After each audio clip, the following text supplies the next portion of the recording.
సార్వత్రిక ఎన్నికలు సజావుగా ముగిసినప్పటికీ తగ్గిన పోలింగ్ శాతం ఎవరికి లాభం చేకూరుస్తుందనేది అభ్యర్థులకు అంతుచిక్కడం లేదు.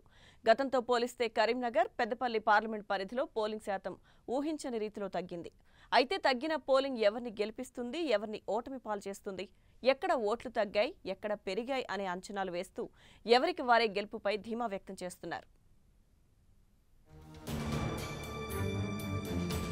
కరీంనగర్ పార్లమెంటు నియోజకవర్గంలో 69.4% పోలింగ్ నమోదైంది.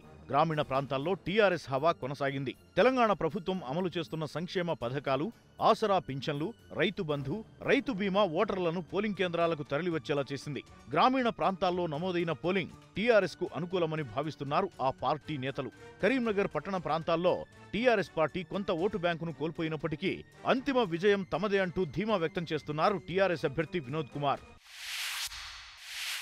టీఆర్ఎస్ పార్టీ అభ్యర్థిగా నేను మంచి మెజార్టీతోని కరీంనగర్ పార్లమెంట్ నియోజకవర్గానికి మళ్ళీ ఒకసారి ప్రాతినిధ్యం వహించేటువంటి దీవెనలు ఇలా తెలంగాణ రాష్ట్ర ప్రజలు, ముఖ్యంగా కరీంనగర్ పార్లమెంట్ నియోజకవర్గ ప్రజలు ఇచ్చినందుకు వారికి అందరికీ పేరు పేరు నా కృతజ్ఞతలు తెలియజేస్తాను.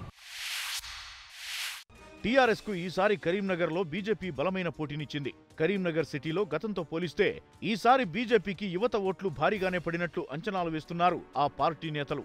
మోడీ, చరిష్మా వరుసగా ఓటమి పాలవుతున్నారనే సానుభూతితో సంజయ్ కి ఓట్లు అధికంగా పడి ఉంటాయని, మెరుగైన ఫలితాలు వస్తాయనే అంచనాతో ఉన్నారు కమలం నేతలు. ఇటీవల కరీంనగర్ పార్లమెంట్లో భారతీయ జనతా పార్టీ ప్రజలందరూ ఆశీర్వాదంతో, అందరి సహకారంతో గెలవబోతున్నది. కానీ టీఆర్ఎస్ పార్టీ ఒక మైండ్ గేమ్ ఆడుతున్నది.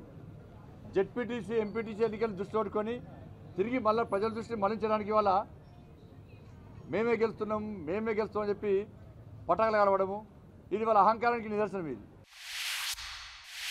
ఇక పెద్దపల్లి పార్లమెంటు పరిధిలో 50.24% పోలింగ్ నమోదు కాగా గెలుపు టీఆర్ఎస్ పార్టీదే అని గులాబీ నేతలు భావిస్తున్నారు. కాంగ్రెస్ విజయం సాధిస్తుందని హస్తం నేతలు అంచనాలు వేస్తున్నారు. ఇరు పార్టీల ఓటు బ్యాంకును బీజేపీ చీల్చిందనే అంచనాలు వేస్తున్నారు కమలం నేతలు. ఈ పార్లమెంటు పరిధిలో సింగరేణి కార్మికులు అధికంగా ఉండటంతో ఈసారి ఎన్నికల్లో ఎవరి వైపు మొగ్గు చూపారనేది మాత్రం అంతుపట్టడం లేదు. మాజీ ఎంపీ వివేక్ అనుచరులు కాంగ్రెస్ కు సహకరించారనే ప్రచారం సాగుతోంది. ఒకవేళ అదే జరిగితే కాంగ్రెస్ కు వివేక్ ఓటు బ్యాంకు కలిసి వచ్చినట్లే. టీఆర్ఎస్ తరఫున వెంకటేష్ నేత, కాంగ్రెస్ తరఫున చంద్రశేఖర్, బీజేపీ నుంచి ఎస్ కుమార్ బరిలో నిలిచారు. అయితే ఇక్కడున్న 6 సెగ్మెంట్లలో టీఆర్ఎస్ ఎమ్మెల్యేలే విజయం సాధించడం కలిసి వస్తుందని ఆ పార్టీ నేతలు భావిస్తున్నారు.